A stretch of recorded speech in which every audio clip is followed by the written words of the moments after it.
Приветствую вас, дорогие друзья!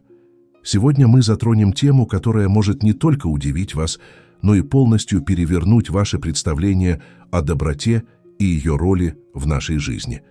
Мы все привыкли считать, что быть добрым – это безусловное благо, и чем больше мы отдаем другим, тем лучше становится мир вокруг нас. Но что, если я скажу вам, что чрезмерная, неразборчивая доброта может не только навредить вам, но и буквально разрушить вашу жизнь? Да, вы не ослышались. Сегодня мы погрузимся в эту тему и исследуем ее со всех сторон. Изучая философию стоицизма, я хорошо понимаю, как люди, желая добра, часто жертвуют собой слишком сильно. Незаметно для себя они теряют свою идентичность, свои личные границы и, в конечном итоге, свое собственное благополучие и душевное равновесие. Это происходит постепенно, шаг за шагом, и часто мы даже не осознаем, как далеко зашли по этому пути, пока не становится слишком поздно. Но не переживайте. Сегодня мы вместе разберем 10 основных причин, по которым излишняя доброта может стать вашим злейшим врагом, и как древняя мудрость стоицизма может помочь вам найти тот самый баланс между альтруизмом и здоровым эгоизмом. Поверьте, эта информация способна в корне перевернуть ваше представление о том, что значит быть по-настоящему добрым и щедрым человеком в современном мире. Первая и, пожалуй, самая коварная причина, по которой чрезмерная доброта может разрушить вашу жизнь, это риск превратиться в этакий коврик для окружающих. Представьте себе такую картину. Вы всегда готовы прийти на помощь, всегда говорите «да» любым просьбам. Даже когда внутренний голос буквально кричит вам «нет», вы искренне верите, что поступаете правильно, что ваша доброта обязательно будет оценена по достоинству. Но знаете, что происходит на самом деле? Люди начинают воспринимать вашу доброту как нечто само собой разумеющееся. Они привыкают к тому, что вы всегда рядом, всегда готовы взвалить на свои плечи их проблемы и трудности. И постепенно, шаг за шагом, вы превращаетесь для них не в друга или партнера, а в своего рода коврик, нечто такое, обо что можно вытирать ноги. Они начинают ожидать от вас безграничной помощи и поддержки, не особо задумываясь о том, чего вам это стоит и как это отражается на вашей собственной жизни. И вот тут мы подходим к важнейшему уроку, который преподает нам стоицизм. Эта древняя философия учит нас, что истинная добродетель – это не бесконечное самопожертвование, а мудрое и сбалансированное отношение к себе и окружающим. Великий стоик Сенека говорил: «Никогда не поступай во благо другого в ущерб себе». И это не призыв к черствости или эгоизму, а напоминание о том, что ваше собственное благополучие ничуть не менее важно, чем благополучие других людей. Подумайте об этом вот с какой стороны. Если вы полностью истощите себя физически и эмоционально в попытках помочь всем вокруг, то в конечном итоге вы не сможете помочь никому, включая самого себя. Вы просто выгорите и станете бесполезны и для себя, и для других. Поэтому так важно научиться говорить «нет», когда это необходимо, и устанавливать здоровые границы в отношениях с людьми. Следующая причина, по которой чрезмерная доброта может обернуться против вас, это риск стать настоящим магнитом для так называемых энергетических вампиров. Вы когда-нибудь замечали, что чем больше вы даете, тем больше от вас ожидают? Что ваша безграничная доброта словно притягивает к вам людей, которые только берут, но ничего не дают взамен? Если ваш ответ «да», то вы не одиноки в этом опыте. В психологии таких личностей называют энергетическими вампирами. Они буквально питаются вашей щедростью, вашим временем и вниманием, не предлагая ничего в ответ.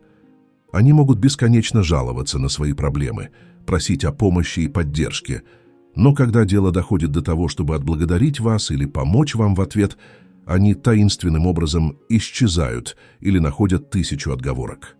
Марк Аврелий, один из самых известных стоиков в истории, писал в своих размышлениях: «Когда ты делаешь добро, делай его не ради благодарности, а ради самого добра. И это очень мудрый совет. Но это вовсе не значит, что мы должны безропотно позволять другим использовать нашу доброту в своих корыстных целях.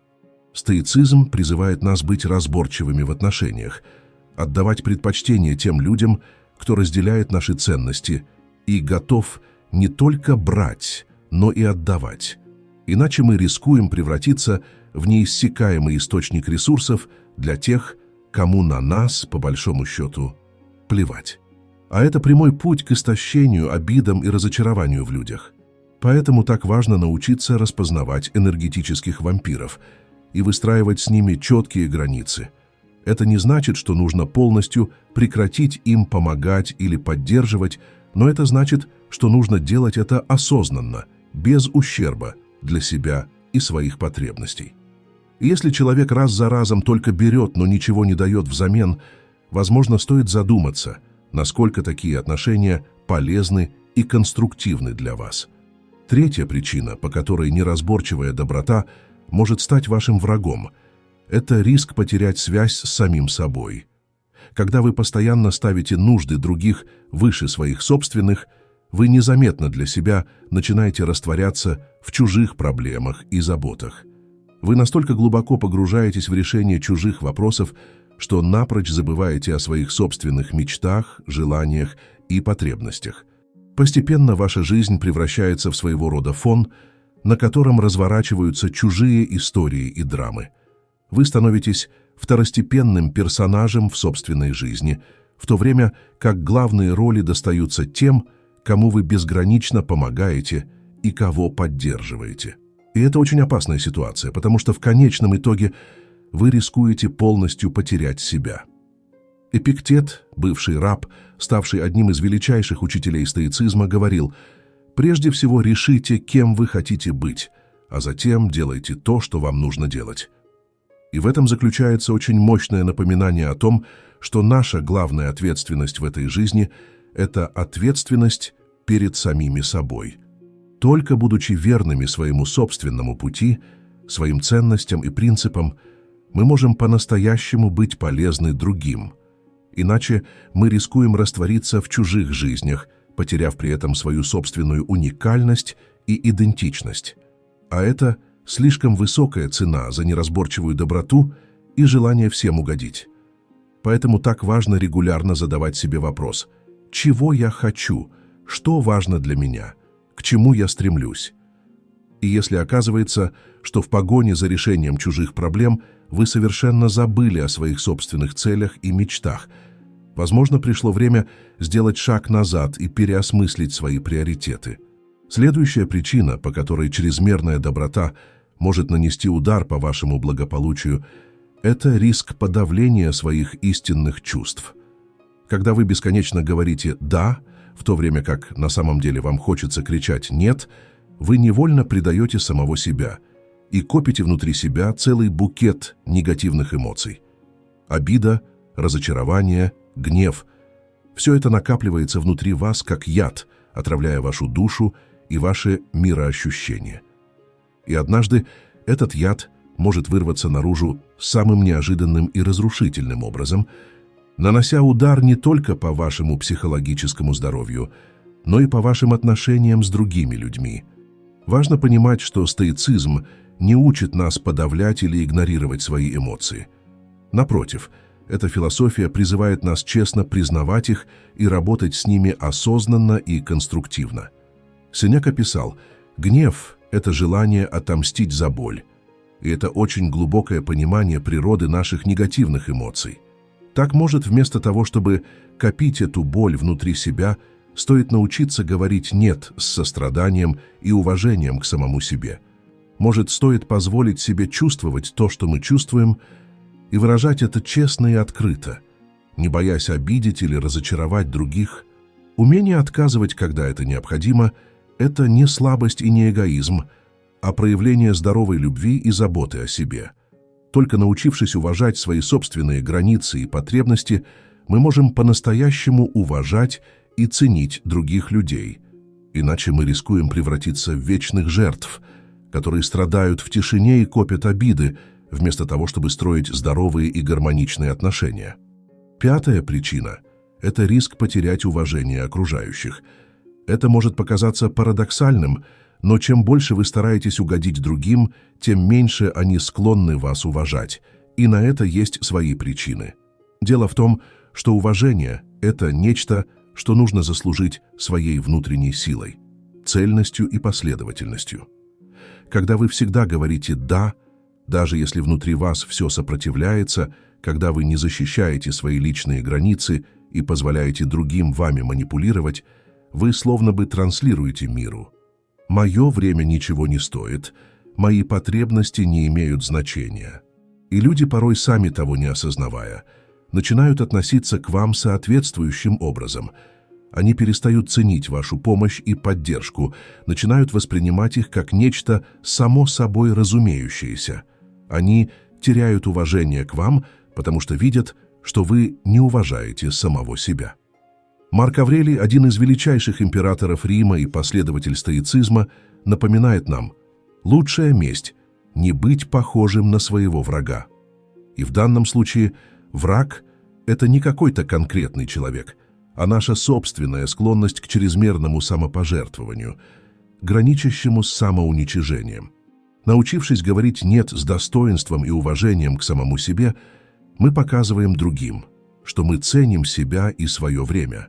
И, как ни странно, это только повышает наш авторитет в их глазах, ведь никто не будет по-настоящему уважать того, кто не уважает самого себя. Поэтому так важно найти баланс между желанием помочь другим и заботой о собственном достоинстве. Это не значит, что нужно стать черствым и равнодушным к чужим проблемам. Но это значит, что нужно научиться отстаивать свои границы и говорить «нет» тогда, когда это необходимо для вашего собственного блага.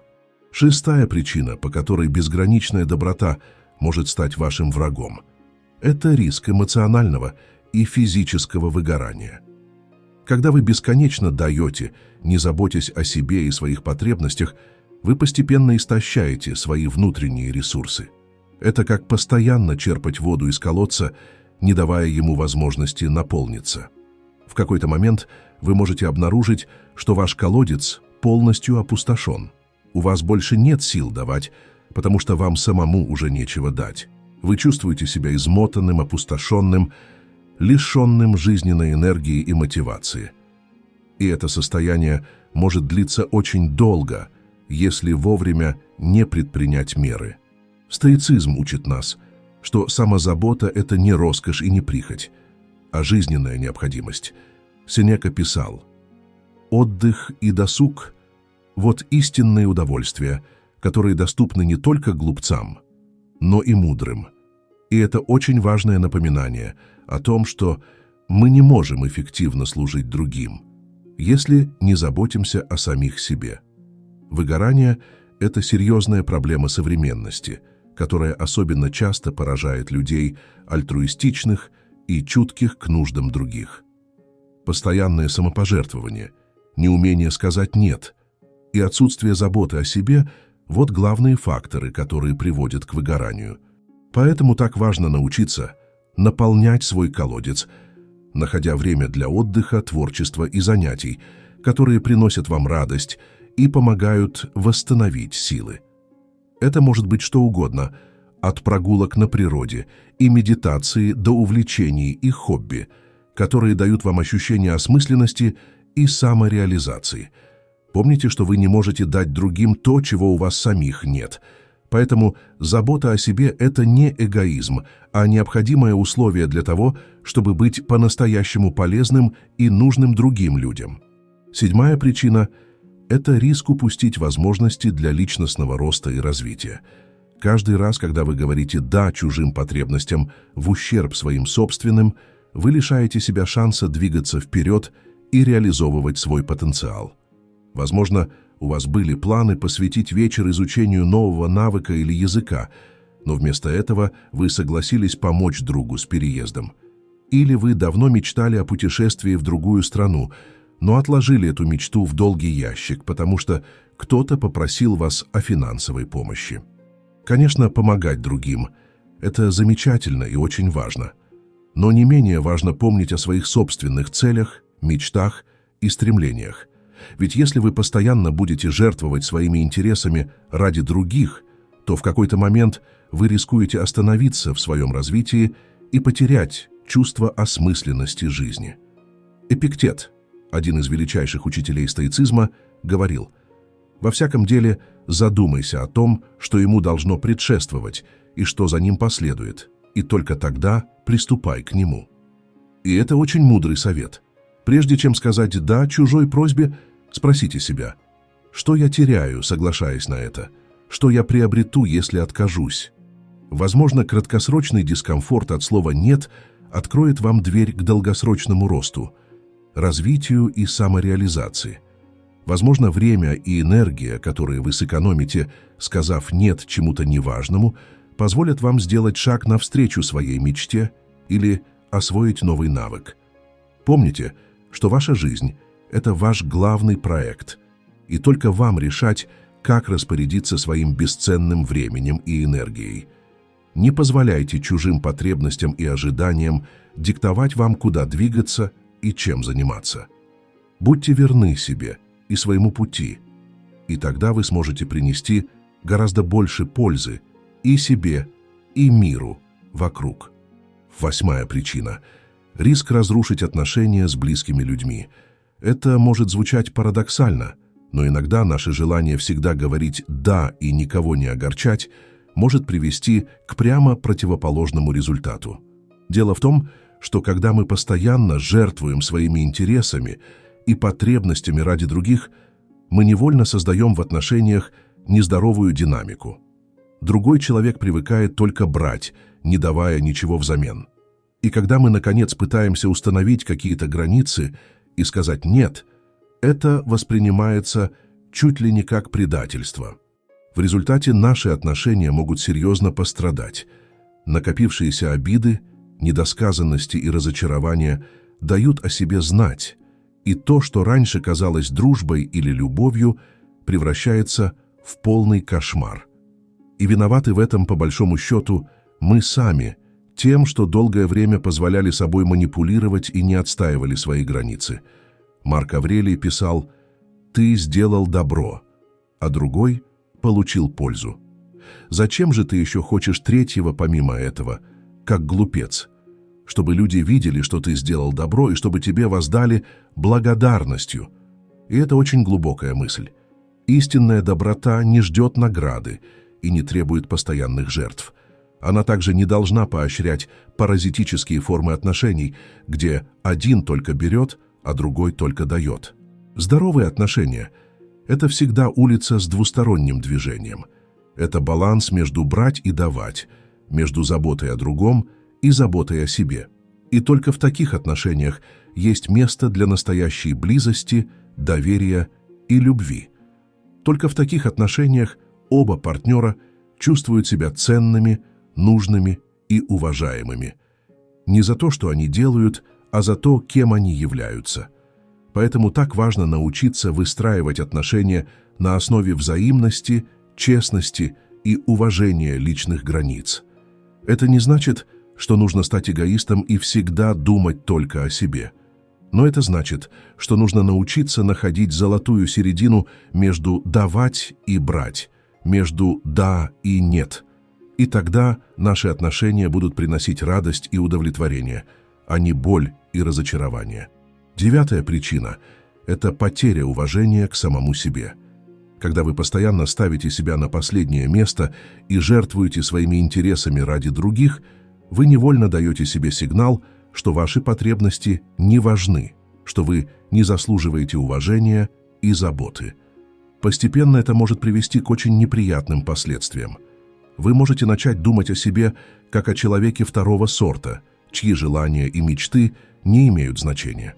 Вы можете потерять веру в себя и свои силы, начать сомневаться в своей ценности и значимости. А это уже прямой путь к заниженной самооценке, неуверенности в себе и даже депрессии. Эпиктет напоминает нам: вы страдаете не из-за того, что с вами происходит, а из-за вашего отношения к тому, что с вами происходит. И это очень важная мысль. Если мы позволяем другим использовать нашу доброту, если мы не отстаиваем свои границы и не заботимся о себе, мы тем самым даем себе сигнал, что мы недостойны лучшего. А это не только не по-стоически, но и крайне разрушительно для нашего психического здоровья и благополучия. Самоуважение – это фундамент, на котором строится наша личность. Это глубинное ощущение своей ценности и значимости, которое не зависит от внешних оценок и обстоятельств. И только на этом фундаменте можно строить по-настоящему здоровые и гармоничные отношения с другими людьми. Поэтому так важно научиться уважать и ценить себя. Не за то, что вы делаете, а за то, кем вы являетесь. Научиться ставить свои потребности и желания не ниже, а наравне с потребностями других людей. Научиться говорить «нет» тогда, когда это необходимо для вашего блага, и не чувствовать за это вины или стыда. Помните, что забота о себе – это не эгоизм, а необходимое условие для здоровой и полноценной жизни. И только тогда, когда вы наполнены этой заботой и уважением к себе, вы можете по-настоящему делиться ими с другими. И, наконец, 10-я причина, по которой чрезмерная доброта может стать вашим врагом. Это риск упустить истинный смысл и суть этого прекрасного качества. Ведь когда мы бесконечно гонимся за одобрением других, когда мы стараемся всем угодить и соответствовать чужим ожиданиям, мы невольно превращаем доброту в некий инструмент манипуляции. Мы начинаем делать добрые дела не потому, что искренне хотим помочь или поделиться теплом своей души, а потому, что хотим понравиться, заслужить похвалу или избежать критики. Мы становимся зависимыми от внешней оценки и постоянно живем в страхе ее потерять.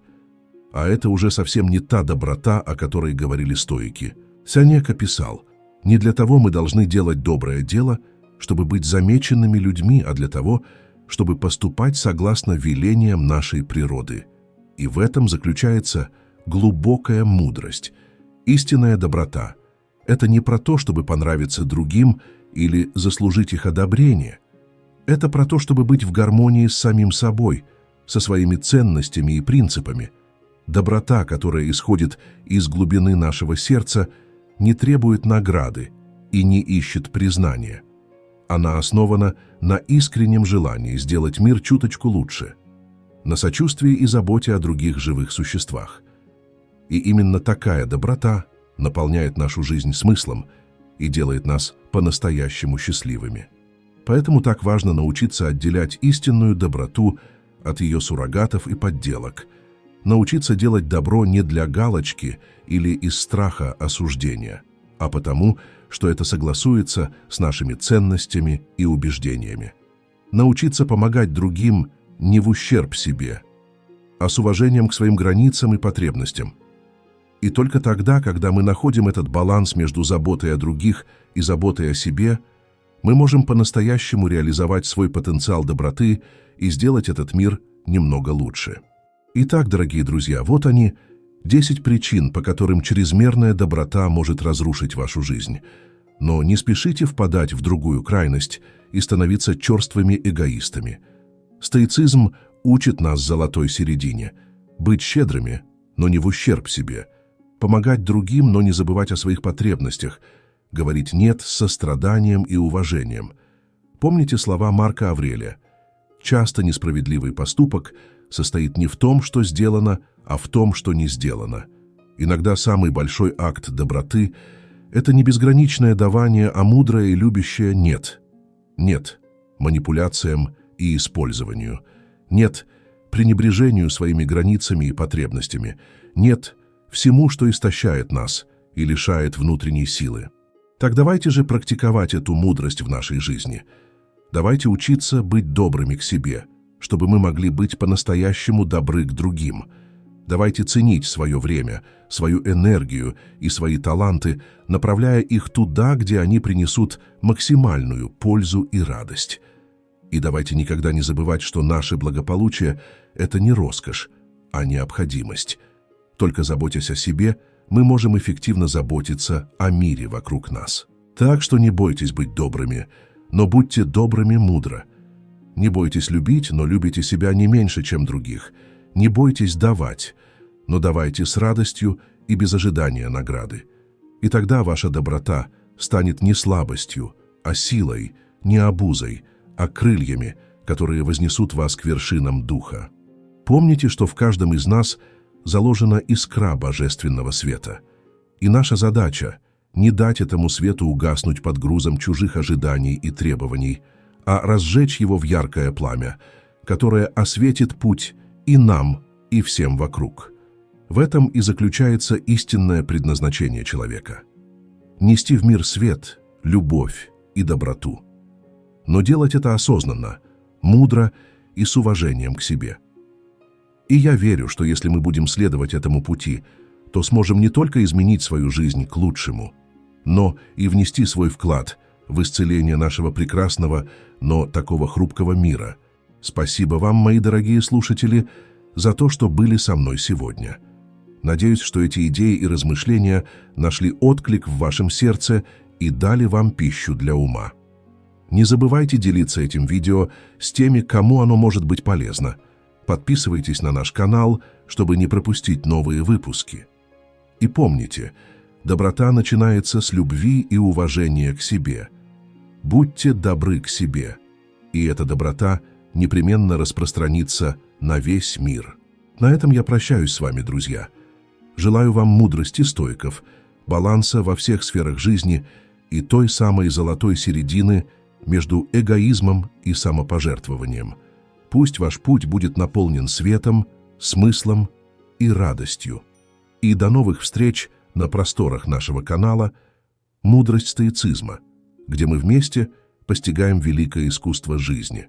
Всего вам доброго. До скорых встреч.